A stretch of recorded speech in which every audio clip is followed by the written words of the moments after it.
Bismillahirrahmanirrahim. Perkenalkan, saya Yayan Lesmana, salah satu peserta Latsar CKNS 2021 di Pusdikmen di instansi pemerintah Kabupaten Tasikmalaya. Nah, saya di sini akan mewawancarai salah satu PNS dari Kecamatan Mangkubumi, Kota Tasikmalaya yang berada di sekitar tempat tinggal saya. Nah, Assalamualaikum Ibu. Waalaikumsalam warahmatullahi. Selamat pagi. Pagi. Nah, Bu, di sini saya akan mewawancarai Ibu. Apakah Ibu bersedia atau tidak? Silahkan, sangat bersedia sekali. Alhamdulillah. Nah, saya di sini Bu akan mewawancarai Ibu mengenai wawasan kebangsaan, kebinekaan, dan fenomena saat ini. Nah, menurut Ibu, apa sih wawasan kebangsaan itu? Menurut saya, wawasan kebangsaan merupakan cara pandang bagi setiap individu dalam memahami, terutama mengenal bangsanya sendiri. Sejauh mana kita mengenal bangsa kita, sejauh mana kita bisa menjaga bangsa kita. Nah, menurut Ibu ya, Bhinneka Tunggal Ika itu penerapan dalam kehidupan sehari-hari. Nah, di profesi Ibu, khususnya sebagai seorang guru itu seperti apa?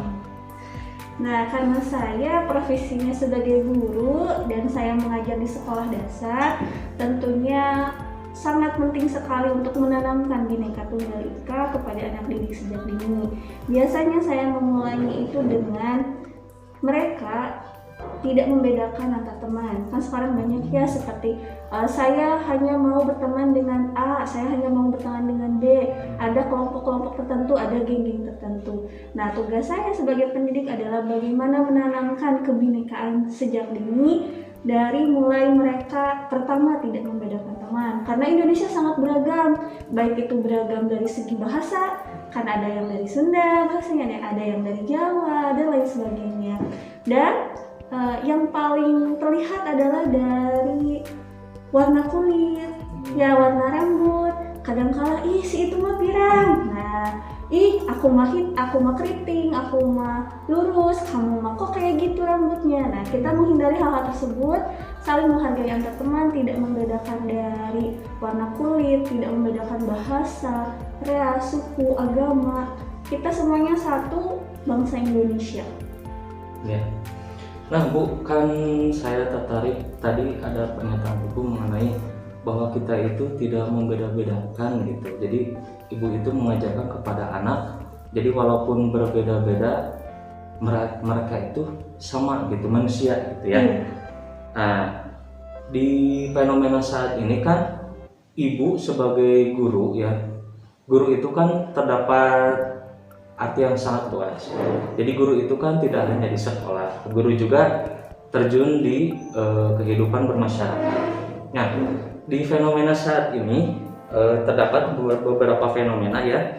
Di antaranya ada gesekan-gesekan politik di masyarakat, seperti aku pendukung ini, aku pendukung itu, kamu mah gini, kamu mah gini calonnya, sehingga terjadi adanya gesekan-gesekan ya.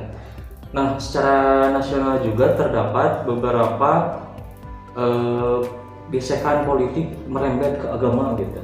Jadi misalkan, kamu mah kenapa milihnya si ini mah, maaf ya, agamanya ini, sukunya ini, dan sebagainya.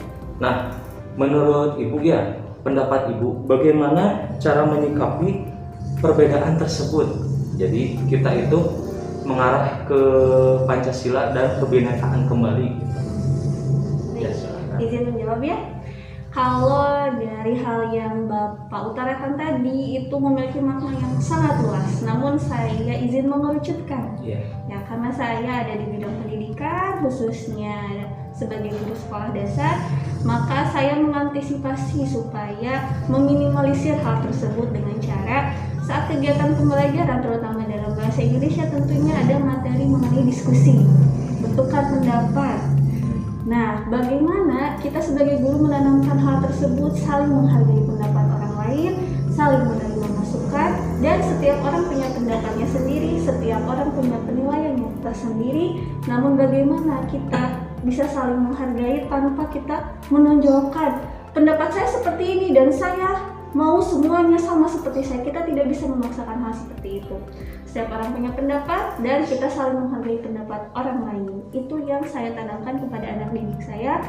Dibiasakan dalam hal-hal sederhana, saling menghargai teman, saling menghargai pendapat, dan juga bisa berkomunikasi dengan baik dengan sesama teman dan bisa berbahasa dengan baik. Mereka bisa tahu bagaimana berbahasa dengan teman sebaya, dengan orang yang lebih tua maupun dengan orang yang usianya di bawah mereka. Jadi mereka bisa, anak didik bisa tahu perannya seperti apa, tugasnya apa, bagaimana kita bisa saling menjaga keutuhan negara Indonesia, dimulai dari sejak dini dan dimulai dari diri kita sendiri. Oke. Nah, dari wawancara ini bisa kita simpulkan ya, meskipun kita ini berbeda paham, berbeda pandangan politik, agama, ras, suku, bangsa, akan tetapi kita tetap satu juga, yaitu Indonesia. Nah, dari hal tersebut, sebagai seorang pendidik ya Bu, Ibu itu mempunyai kewajiban untuk mendidik anak bagaimana tahu gitu, meskipun mereka berbeda tapi mereka itu manusia, dan yang paling membedakan mereka yaitu dari sikap mereka di kehidupan mereka sehari-hari ya. Betul sekali. Iya, Ibu terima kasih Ibu atas waktunya. Sama-sama, semoga bisa membantu kegiatan dan lancar selalu. Ya, terima kasih Ibu. Sekian wawancara dari saya. Assalamualaikum warahmatullahi wabarakatuh. Assalamualaikum warahmatullahi wabarakatuh. Waalaikumsalam warahmatullahi wabarakatuh. Sebelumnya saya mohon maaf Bu mengganggu waktunya. Saya ada tugas untuk melakukan wawancara terhadap berbagai jenis kalangan masyarakat mengenai wawasan kebangsaan. Ya. Bersedia Bu untuk diwawancarai? Bersedia. Ya. Boleh saya tahu dulu atau perkenalkan dulu nama Ibu dan pekerjaannya? Nama saya Rina, pekerjaan saya sebagai ibu rumah tangga. Oh iya, terima kasih. Kita mulai saja Bu ke pertanyaannya. Pertanyaan pertama, saya mau tanyakan apa pandangan Ibu tentang Indonesia? Indonesia itu negara yang sangat luas akan kekayaannya. Indonesia itu beragam suku, budaya, dan bahasa. Ciri khas dari negara kita itu selalu gotong royong dalam kegiatan bermasyarakat di lingkungan sekitar, sehingga kerjasamanya sangat terjalin dengan baik. Iya, baik Bu. Kemudian pertanyaan kedua mengenai bela negara. Nah, tadi kan Ibu sebagai ibu rumah tangga. Nih, yang mau saya tanyakan, apa aksi nyata yang biasa Ibu lakukan sebagai bukti bahwa Ibu itu melaksanakan kegiatan bela negara? Yang pertama, saya melakukan kegiatan ibadah ya, taat beribadah. Yang kedua, saya menyiapkan sarapan pagi, menyiapkan anak-anak untuk pergi ke sekolah, membereskan kegiatan rumah sehari-hari. Itu kegiatan ibu rumah tangga saya di rumah. Iya. Ada lagi Bu? Terus merawat dan menjaga lingkungan sekitar, merawat tanaman yang ada di depan rumah, bisa Bapak lihat. Ya. Yang selanjutnya, sekarang ini kan di media sosial itu Bu sering banyak berita-berita atau informasi hoax ya, yang tidak jelas sumbernya, kemudian tidak jelas isinya juga. Nah, bagaimana cara Ibu sebagai ibu rumah tangga nih menanggapi jika ada berita-berita seperti itu masuk ke WA Ibu? Kalau menurut saya pribadi, jangan dulu di-share ya, harus disaring dulu sebelum melakukan seperti yang ada sekarang di televisi, di media yang tentang informasi COVID ya, yang belum tahu jelas. Ya kita saring dulu apakah itu sumbernya dari mana, sehingga kita tahu yang sebenarnya dan apakah itu hoax atau enggak. Jadi sebelum menyebar mendapatkan informasi yang belum ada sumbernya, ya saya tidak disebar, saya saring dulu. Terima kasih Bu. Itu merupakan aksi nyata Ibu untuk tadi bela negara, kemudian aksi nyata melawan hoax ya. Terima kasih atas waktunya, juga atas informasi yang telah diberikan. Mohon maaf sekali lagi saya telah mengganggu waktunya. Assalamualaikum warahmatullahi wabarakatuh. Waalaikumsalam warahmatullahi wabarakatuh. Bismillahirrahmanirrahim. Assalamualaikum warahmatullahi wabarakatuh. Halo sahabat semuanya, kali ini saya sedang ada di rumah. Saya akan mewawancarai salah satu alumni dari Universitas Siliwangi, Kota Tasikmalaya, berkenaan dengan kebinekaan, bela negara, dan wawasan kebangsaan. Dengan siapa? Dengan Baik, perkenalkan nama saya Salma Fadila.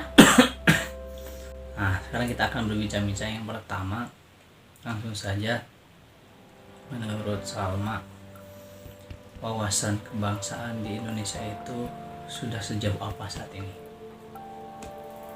Ya, menurut saya wawasan kebangsaan khususnya di Indonesia ini belum sepenuhnya terlaksana. Jadi memang masih ada sebagian masyarakat yang kadang dasarnya pun belum tahu gitu, atau misalkan dasar negara apa, dan pengetahuan tentang negaranya sendiri, terutama dasarnya pun kadang masih suka bingung gitu.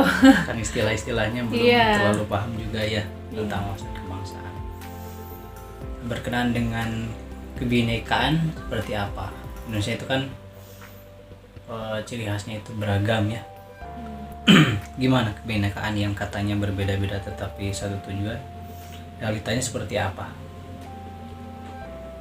Kalau untuk kebinekaan sepertinya tergantung kondisi ya. Kadang melihat suatu kondisi memang kebinekaan itu kuat gitu meskipun beda-beda, tapi kadang kita tuh tetap satu pendapat, satu tujuan, enggak beda-beda. Tapi kadang di satu sisi ada apa ya, kalau sekarang tuh semacam bullying gitu ke ya Rasis. ke ras tertentu, ya rasis gitu maksudnya.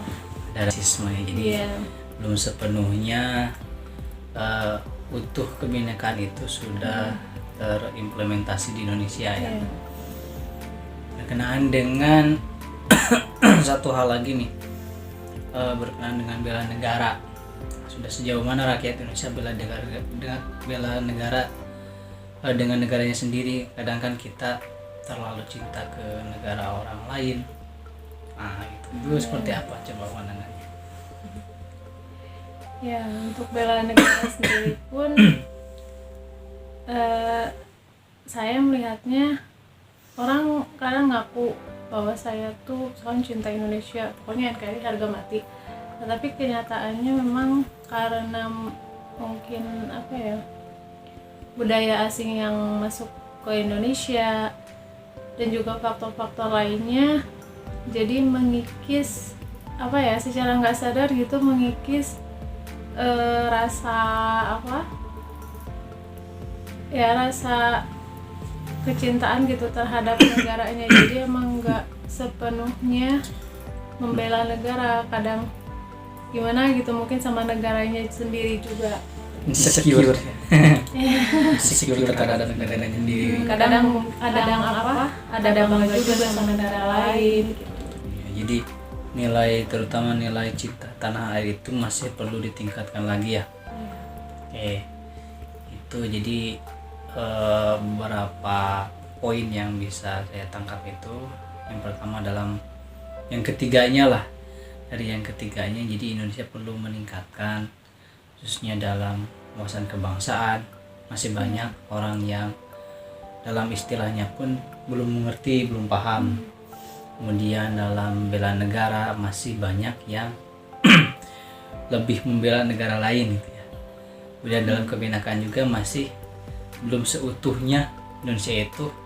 Kalau berbeda sudah pasti banyak perbedaan, tapi persatuan mungkin dari perbedaan itu masih perlu ditingkatkan lagi. Itu barangkali. Nah itu demikian dari saya. Mohon maaf atas segala kekurangan dan kelebihannya. Wassalamualaikum warahmatullahi wabarakatuh.